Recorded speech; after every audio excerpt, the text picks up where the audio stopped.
Bien, como te comentaba, pues yo creo que tus compañeros no quieren venir o no sé qué habrá pasado. Yo creo que es ya tiempo prudente para iniciar.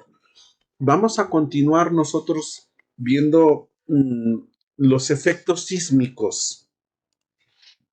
Después de la clase pasada, pues vimos que era el terremoto, que era el sismo, la brecha sísmica y algunos elementos generales. Y estamos, como lo hemos comentado, en una área sísmica. Vamos a entender cuáles son o qué efectos genera secundariamente un sismo, cómo identificarlos, cómo cuantificarlos, cómo tabularlos, cómo interpretar los daños, cómo interpretar todos los efectos que deja este fenómeno, ya que como lo hemos recalcado, estamos en un contexto sísmico nosotros, por las condiciones del lugar y por todo lo que esto implica. Comenzaremos hablando pues primeramente del tsunami, cómo afecta, cómo y vamos a verlo de una manera caricaturesca, vamos a verlo de una manera y muy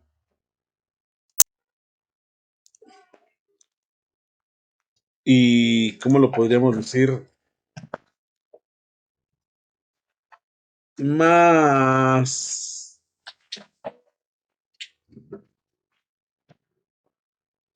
simple de entender el tsunami, ¿sí?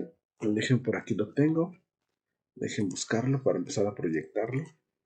Tsunami, a ver, aquí no porque tengo muchos anuncios, déjenme llevármelo a la otra, al premium, control C, control V, control V, buscar.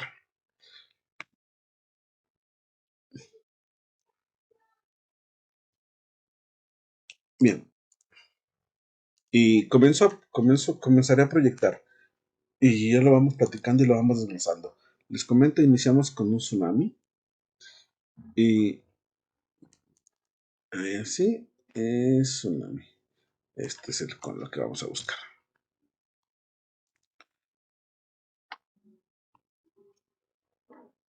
¿Qué es un tsunami y cómo se produce? Cuando un terremoto se produce en el fondo del mar, este se mueve hacia arriba y desplaza una gran cantidad de agua. Es la primera ola del tsunami. Las olas del tsunami no son de gran altura en mar abierto, pero al acercarse a la costa aumentan su altura y pueden hacer mucho daño. ¿Es lo mismo un tsunami que un maremoto? Sí, tsunami y maremoto significan lo mismo. Tsunami es una palabra japonesa. Su significa puerto o bahía, mientras que nami, ola, ola de puerto. Maremoto proviene del latín. Mare significa mar, mientras que motus, movimiento. Los tsunamis se clasifican en locales y lejanos. Tsunamis locales. Se producen por terremotos que ocurren cerca de la costa donde vives. En México, pueden ocurrir tsunamis locales a lo largo de la costa occidental. Los tsunamis lejanos tienen origen muy lejos de la costa. Por ejemplo, para México, un tsunami lejano fue el de Japón el 11 de marzo del 2011.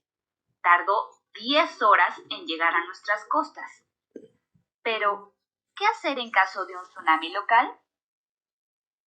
Si vives en la costa occidental de México o piensas ir de vacaciones, la siguiente información es de utilidad para ti y para tu familia.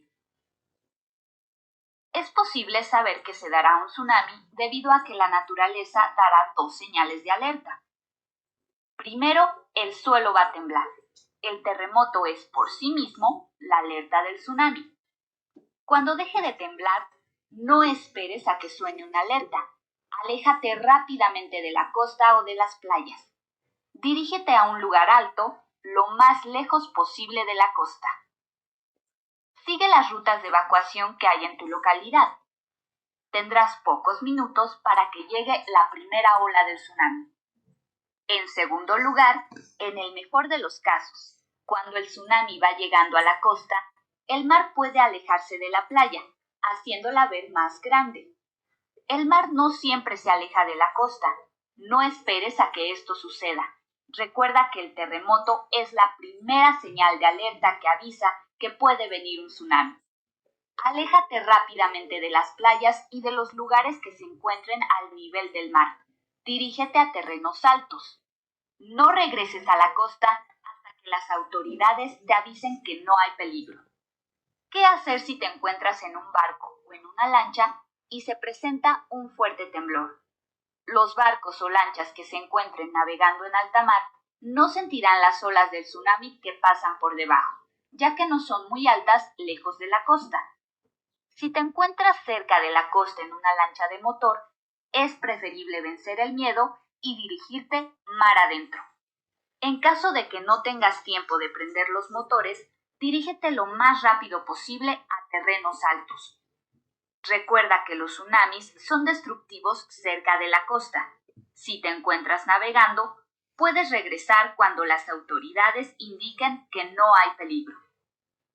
Si estás muy alejado de terrenos altos, busca un edificio de más de 4 pisos que haya resistido al terremoto y sube. Considera que siempre será más seguro correr a terrenos altos. Es importante que identifiques los edificios altos en tu localidad. Recuerda que un tsunami puede penetrar grandes distancias tierra adentro. La fuerza del tsunami también puede penetrar por los ríos y esteros. Además, puede sobrepasar las barras de arena. Evita correr por cualquier canal, río o estero. Busca siempre terrenos altos. Junto con tu familia, ubica en un mapa de tu localidad los lugares que más frecuentas, tales como casa, escuela o trabajo, e investiga a qué altura sobre el nivel del mar se encuentran. Para ello, podrás consultar a los coordinadores de protección civil de tu localidad. Ellos también podrán orientarte sobre los lugares más seguros en caso de un tsunami. Tienes que ser capaz de llegar a un lugar seguro en terrenos altos en menos de 10 minutos. Por ello, realizar simulacros siguiendo las rutas de evacuación puede salvar tu vida. Debes ser capaz de seguir tu ruta en la noche y durante las lluvias. Si practicas este plan, te será más fácil escapar a los lugares seguros durante una emergencia. Para organizarte con tus familiares, definan un plan de emergencia que incluya las rutas de evacuación de cada uno. Establezcan puntos de encuentro en caso de que no estén en casa durante la emergencia, así como la forma de llegar a ellos. Debes contar con una mochila de emergencia ante desastres que tenga alimentos y agua, cuchillo o navaja y abrelatas manual, un cambio de ropa, cobija, linterna, radio y pilas, silbato, cuaderno de notas y lápices. Además de un botiquín de primeros auxilios con curitas, alcohol, agua oxigenada, vendas y gasas, medicina para el dolor, tijeras, guantes de látex, tus medicamentos importantes, artículos de higiene personal, bolsas de plástico, dinero en efectivo, copia de identificaciones personales. Recuerda que es importante estar informado ante un tsunami. Bien. Y les digo, quería que fuera de una manera diferente.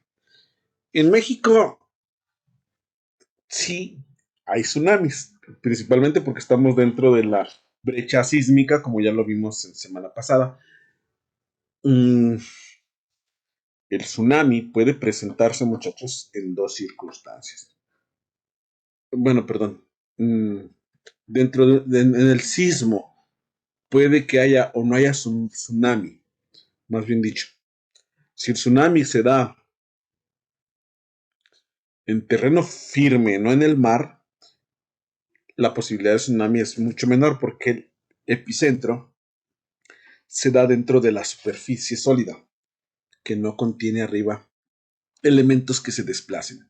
Cuando se da en el mar, pues es donde se da este fenómeno que acaba de comentarnos el tutorial, que es el movimiento de agua por elevación y por obviamente por el tema movimiento ondulatorio. Y depende en qué parte geográficamente se da el sismo, es de mayor o de menor intensidad los daños que pueda generar. Esa es una constante variable que se puede presentar dependiendo de las condiciones y del lugar donde se presente este fenómeno. Les comentaba, si es en tierra, el tsunami es poco probable porque pues, no hay que desplazar. No hay elementos de desplazamiento. Ahí son daños secos, duros. Y en el tsunami son daños por desplazamiento de agua más el temblor. O sea, es doblemente eh, peligroso el terremoto en el océano y dependiendo de la magnitud con la que se dé, para que el efecto sea mayor o sea menor. Y esto, aquí viene el caso en nuestro tema de ingeniería civil, el tema de construcción. Viene al caso porque pues, se dañan estructuras, se dañan calles, banquetas, edificios, o sea, y daña todo lo que es las trazas urbanas, los centros de población. Por eso es muy importante, ¿sí? Y estar en conciencia de esta realidad que puede presentarse. Normalmente cuando el tsunami afecta, depende de la calidad de las construcciones, es el mayor o menor daño que se puede dar.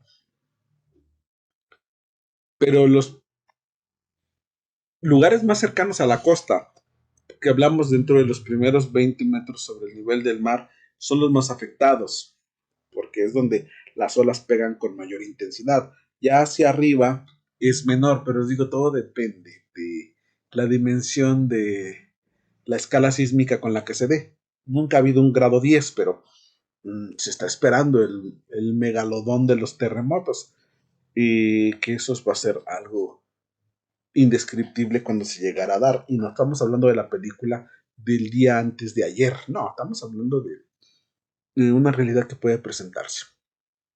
Entonces, es un efecto del tsunami. El otro efecto palpable es el daño estructural, que ahí es donde vamos ahorita a abordar un tutorial que también considero que es muy interesante, que le da fuerza a lo que vimos la semana pasada, porque creo que Pedro hizo la pregunta y ahorita ya nada más la vamos a ratificar, vamos a seguir explicando porque, como les comenté, no era una clase para un solo día, era una clase para 2 días, para dos apartados, por la importancia que tiene por el lugar donde estamos. Igual les comentaba, ustedes puede que estén o no estén en Aguascalientes, pero puede que en un determinado momento vayan a construir en zonas costeras, porque eso es una muy realidad. Yo fui a Veracruz y estuve construyendo en Veracruz. Estuve trabajando mucho tiempo, ¿sí?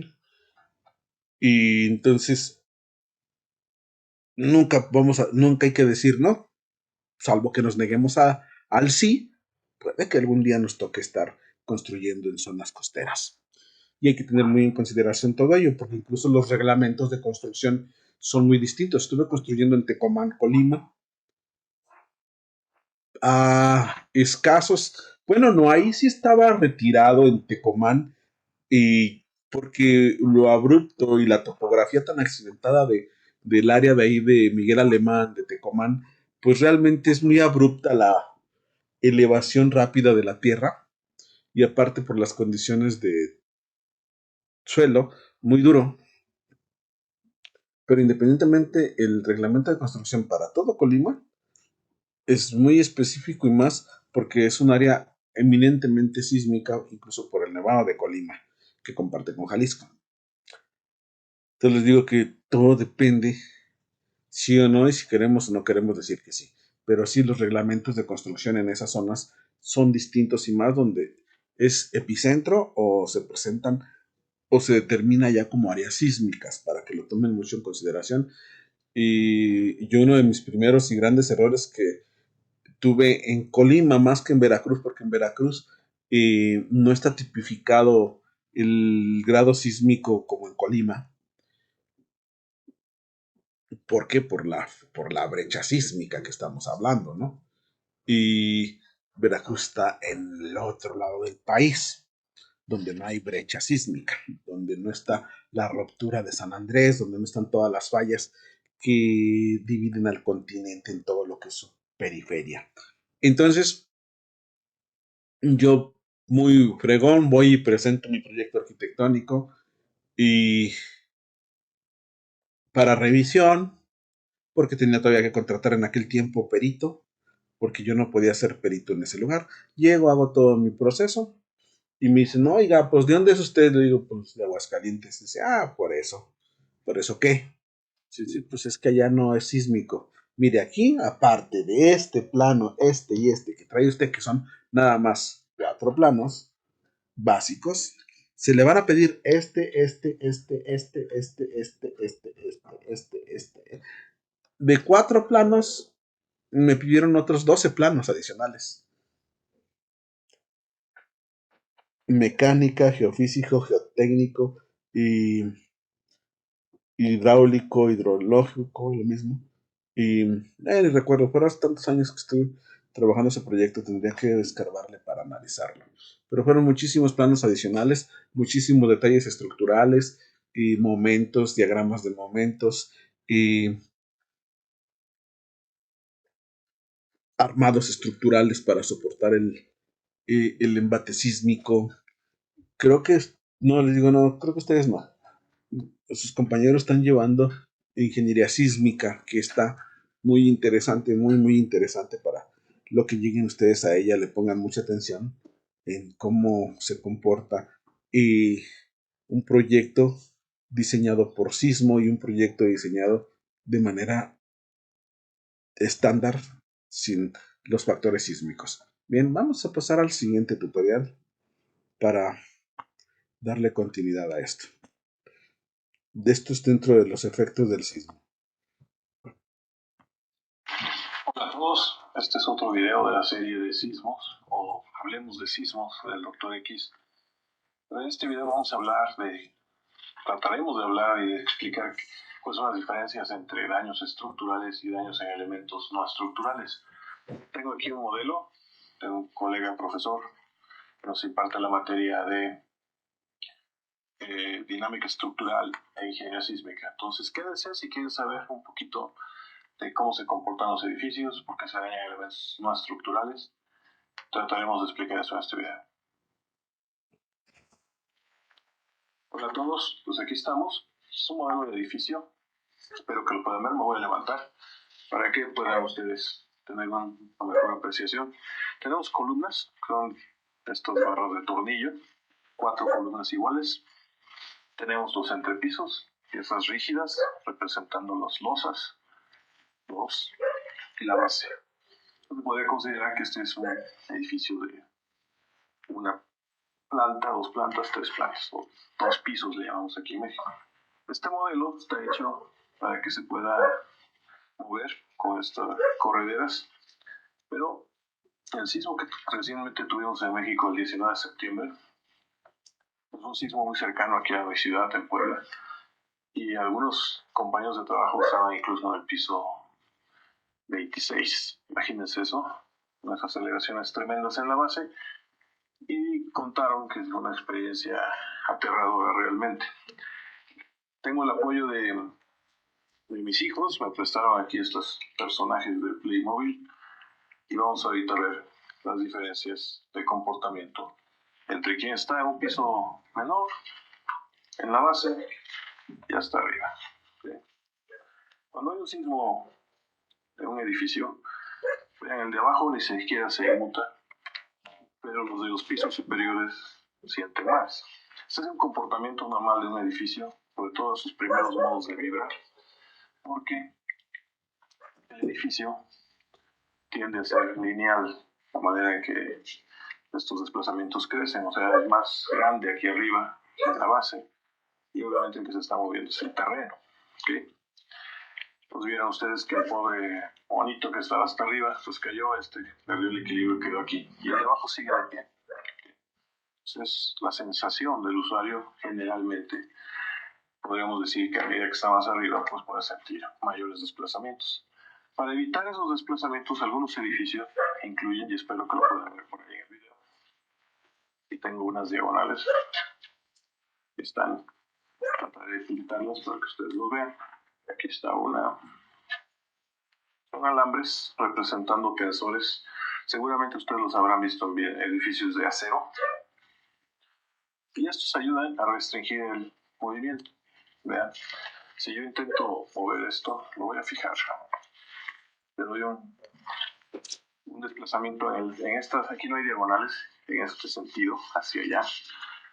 Pero en este sentido sí. Entonces, si yo le intento dar un desplazamiento, esto vibra. Pero en el otro sentido, vean, es más rápido el amortiguamiento. Y estas diagonales se tensan cuando intento ir hacia allá.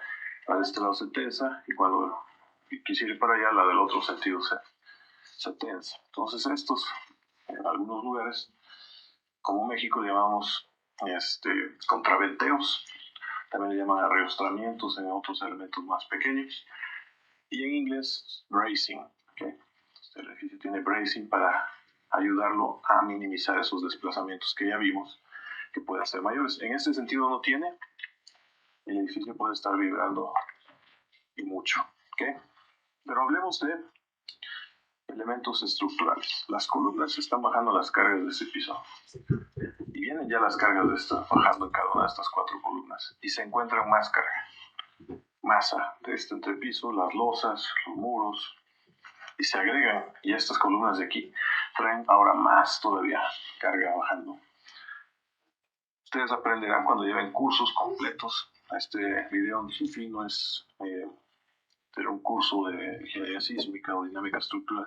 Cuando lleven sus cursos o de maestría, vamos a estudiar una maestría en estructuras, verán que esta carga, como se va acumulando, cuando el edificio se ve sometido a sismo, las columnas se ven más exigidas en sus niveles inferiores. Por eso es que vemos fallas luego de las plantas bajas, que las columnas no soportaron el cortante, que dicho sea de paso es proporcional a la cantidad de carga que viene ya bajando. La masa que está en cada entrepiso y obviamente en pisos inferiores el cortante se va acumulando y es muy alto el cortante basal. ¿Okay?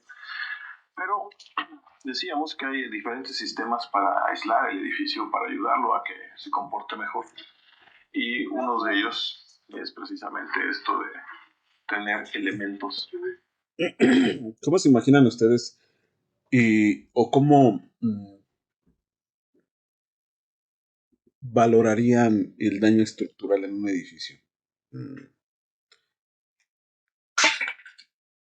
Ahorita estamos viendo cómo se comportan en la realidad y vamos a ver, incluso si van a Ciudad de México particularmente, van a ver mucho los contraventeos. Ya en edificios mayores y en la mayoría de los casos están metiendo mucho contraventeo porque es una solución práctica. Se ven raros los edificios con contraventeo.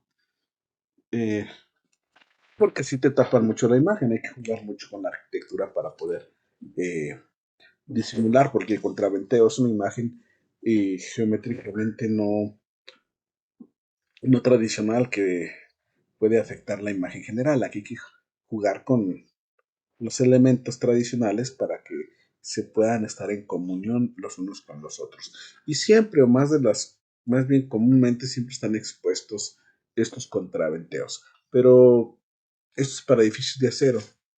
En edificios de concreto, ustedes saben cómo evaluar o cómo entender el tema del daño estructural. Si no, no hay problema, porque de eso vamos a estar platicando, de eso tenemos que hablar nosotros, porque también vamos a tener un momento en el que vamos a hablar nosotros precisamente de cómo identificar tipos de grietas, características de las grietas y dimensiones de los daños. Nosotros en el tema de peritaje estructural llevamos capacitación completa para poder abarcar estos temas. Permítame 2 segundos, no se vayan, permítanme, chiquito, no te pongas en la puerta que te apachurran. ¿Y usted ese pantalón abajo qué? Permítame, espérame, pero... Espérenme.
Continuamos. Estructurales que limiten. En vez de las diagonales también se pueden poner sistemas de muros deportantes, digamos, muros rígidos de concreto, en algunas partes o en los extremos de los edificios. Y eso ayuda, o hacen las veces estas diagonales, pero cuando no las tiene el edificio, en este sentido que se está moviendo así, ¿okay? Aquí no tiene, entonces es más grande el desplazamiento, pues el edificio puede tener algunas oscilaciones tremendas. Los reglamentos de diseño limitan cuánto desplazamiento puede tener de acuerdo a qué altura va llevando el edificio. Así, de grosso modo, lo limitan como un porcentaje quizás de la altura total, no sé. Tienen ese desplazamiento dividido entre la altura y se llama distorsión. Y también se limita, porque si no se limitara eso, se dañan elementos que no están hechos para resistir deformaciones. Y por eso también a veces vemos daños en muros que llaman como estructurales. Se tratan de reproducir. Entonces ya vieron, los pobres muñecos caen a medida que están más arriba.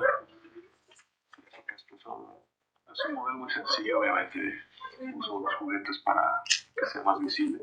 Pero vean, porque primero está uno y el otro sigue de pie. Pero sí, no como era difícil caminar. Las aceleraciones pico que se sintieron. Tuve un cuarto piso. Y realmente pues, no se puede caminar, es preferible quedarse quieto. Que esperar a que pase, porque puede uno caer, lleva las escaleras y puede haber accidentes ahí. Okay. Entonces, las aceleraciones pueden ser muy altas, pero empezamos a hacer daños y la gente cae, eso es una estructura y se empieza a desprender la costa que llevan de pintura o de aplanado o algo, algunos muros o incluso muros que no son destinados a soportar cargas, pero no están bien desligados de la estructura que se está moviendo. ¿Saben? Se le he metido aquí un buen sismo a esto y la estructura ahí queda y lo aguanta y no se cae. No hay daño estructural, sin embargo puede haber daño a elementos estructurales. Voy a tratar de reproducir un modo estructural como puede ser elementos de tabla roca con esta pequeña hoja de papel aluminio o hoja.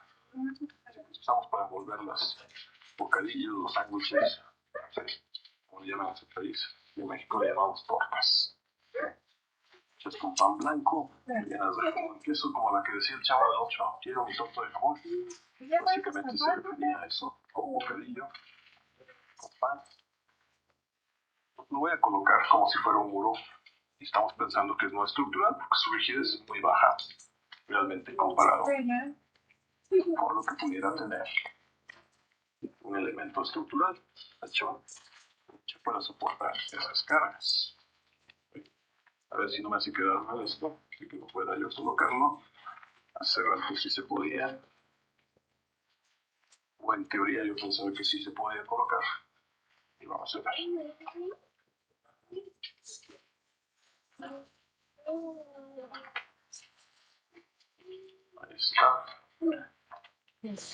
Como les decía, hay gente que dice, el edificio no tuvo daños estructurales, qué bueno. Pero se dañaron muros que no son estructurales. Ya lo vinieron a ver. Dicen que todo está bien. Excelente. Esos elementos no. Yo vi fotos de una torre en la que pues sí, hubo como desprendimientos de material, de tabiques, cayeron en los cubos de escaleras. Y pues eso no quisiéramos estar ni ustedes ni yo cuando los elementos no estructurales se están desprendiendo. Por eso les digo los elementos limitantes. Mucho. Interesarnos, hacerlo donde no quería que se lograra. Pero bueno, con las prisas del video, Se va a terminar la sesión, muchachos, para que se reconecten, continuar y empezar a concluir. Cristales incluso. Y está listo para recibir el sismo.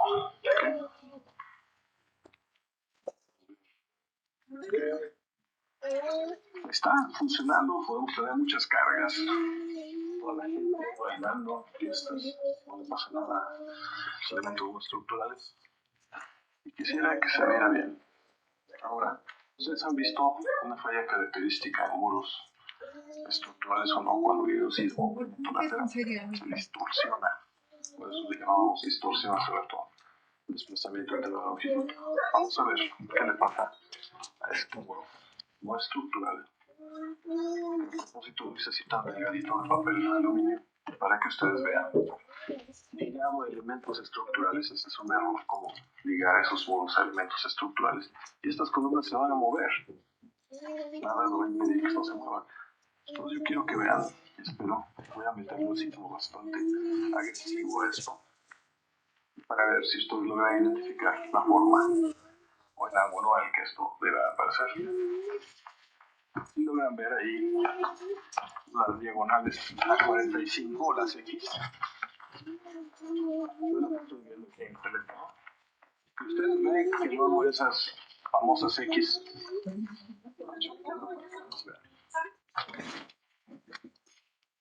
Esta otra y otra.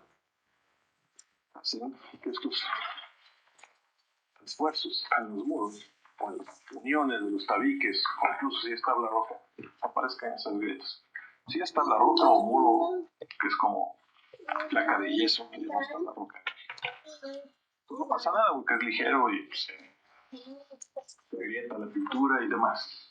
Pero cuando esto es tabique o muro, son bloques de barro hueco y se empiezan a desprender y la gente sale corriendo del edificio o están evacuando. Y hay desprendimientos de fachada. Los que, déjame buscar aquí tengo, para que se desprenden de lo que ha habido muchas personas que pierden la vida por esto, porque están saliendo del edificio y adiós, en la cabeza. Y espero me hayan alcanzado a ver, me voy a hacer un poco más para atrás para que se vea. Están saliendo, evacuando el edificio, esto está temblando. Ahí afuera también se siente el temblor y hay desprendimientos por estas muros que no, elementos estructurales que no soportaron para estar ligados a la estructura principal y les cae en la cabeza y adiós. ¿Okay? Entonces, hay procedimientos en los reglamentos para desligar estos elementos para que haya unas juntas apropiadas y no se dañen. Me parecen esas diagonales a 45. Vean ahí, espero que el video se lo ve. Como cuando hay un sentido en el edificio que es un sismo muy intenso y ya dañado totalmente el muro o elemento o estructura. Y la estructura termina el sismo y está perfectamente no daño estructural. Pero el elemento estructural hay que cambiarlo y esperando que no haya dañado a nadie si hubiera desprendimientos de cristales o demás a las personas que van a salir. Otra cosa importante a considerar es que a partir del 85 el reglamento de la Ciudad de México tomó en cuenta que estos desplazamientos naturales que va a tener el edificio